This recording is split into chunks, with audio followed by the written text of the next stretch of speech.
Hey, what's going on? You know who it is. You know what it is. All right, you guys, peep game. So I want you to listen to this audio, and this is just so problematic. A microcosm of what continues to go on and what continues to hurt us as a whole and hurt our communities. What part people don't understand, this is detrimental, and this hurts our chances of survival in the future. At the end of the day, when I say this, I mean this. All we got in the grand scheme of things is us. And we have to learn to treat each other right and do right by each other. And stop having this mentality that, oh, I'm gonna get over on somebody that looks like me before I try to get over on somebody that doesn't look like me. But we love to talk all this power to the people, black this and black this shit. But then what do you do when you have people that display this type of ignorance and stupidity? And as Cat Williams would say, niggerism. But anyway, take a listen to this, and then I can't wait to hear what the brothers and sisters have to say about this, because I love what I see in the comment section. So, and this is no diss to my people in Chicago, because I have a big subscriber base in Chicago, but I would like to hear from my people in Chicago about what happened with this. But I'm going to continue to talk about this after the conclusion of the audio. But anyway, just take a listen. When some would-be patrons left without paying their bill, some local business owners took to social media. The outdoor patio is all set for the season at Flaves in University Village. But yesterday evening, surveillance cameras caught 3 people leaving without paying a $200 bill for a shrimp and lobster dinner, according to the owners. The young lady who was serving the table, she got kids at home. She gets a percentage of that tip. She worked hard to serve that table. They had a lot of food. It's actually disappointing.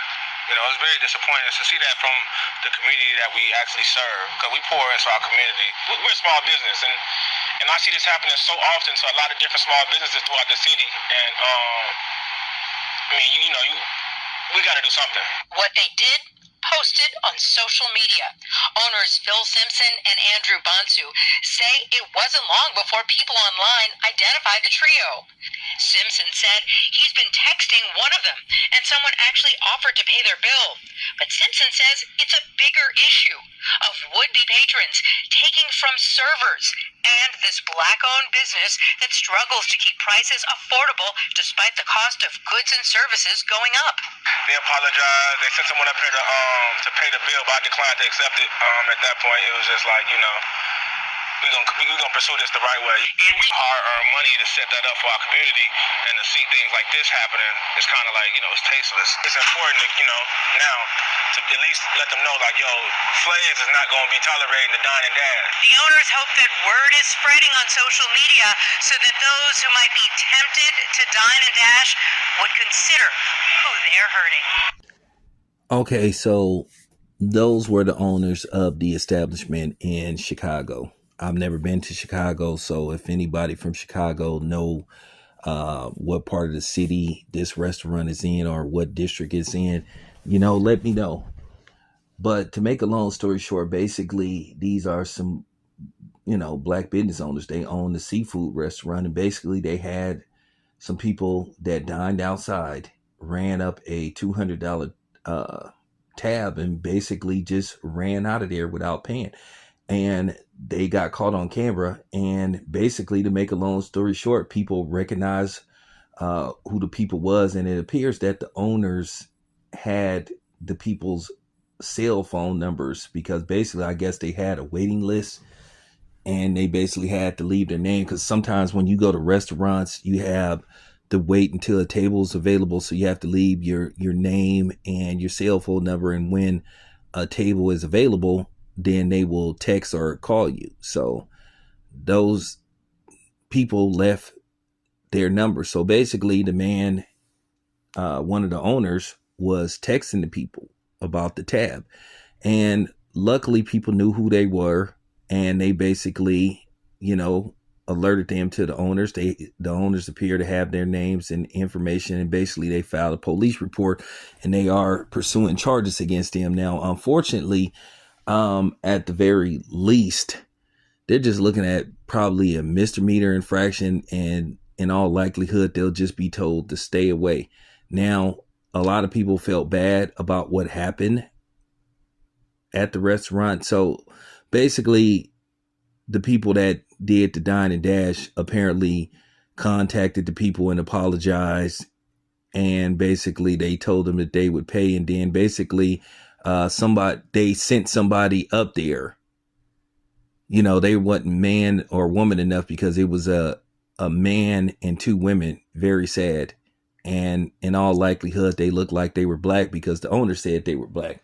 And that's the sad part about it. So basically, instead of them going up there themselves, because they were brave enough, or should I say dumb enough, to basically run out of there without paying, they sent somebody, I guess, on their behalf to give them the $200, and the owners didn't accept the money. Now, I would have accepted the money, me myself, because at the end of the day, you know, that's your profit. You have to use that for operating costs and to pay your staff and all that kind of stuff. So I would have took the money. That's me, but I can't tell them what to do. And I understand the frustration and the disappointment, because I've talked about this on several occasions. A lot of times black businesses don't survive because of black people. Once again, you may have the owners that's not operating a business properly, or the consumers. They wasn't consumers, they were food thieves. And that was just tasteful that they did that to a black owned business.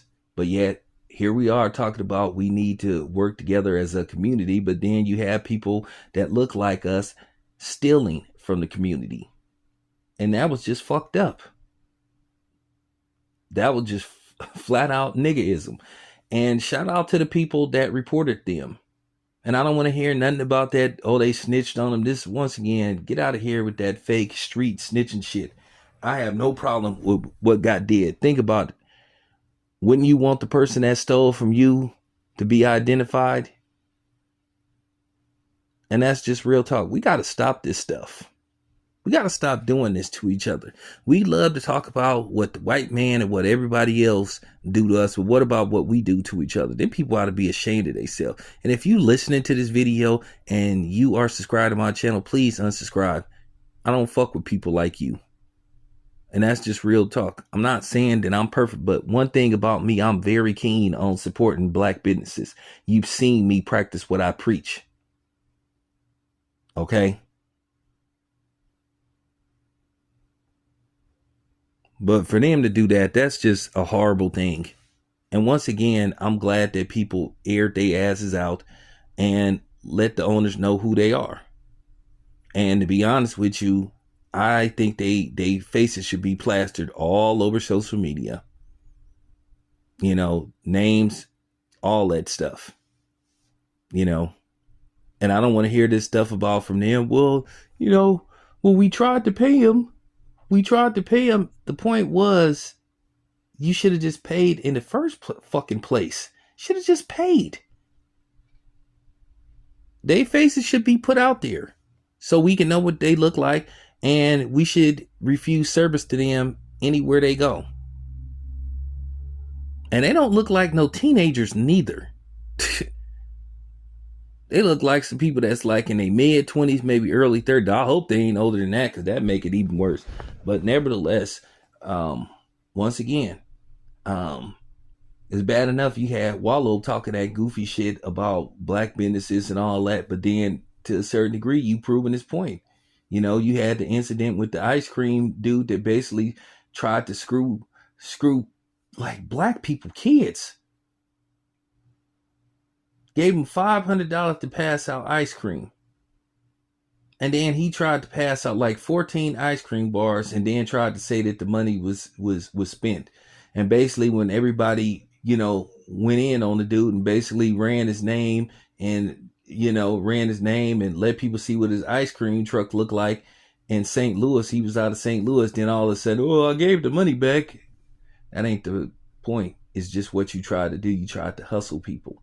Now here it is. You got people that's supposed to be patrons going to a business, running up a $200 tab, and then running out of there like some fucking cowards. So yeah, that's all I have to say about that. That was just terrible. Anyway, it's your boy Tam. I'm out. Appreciate you guys.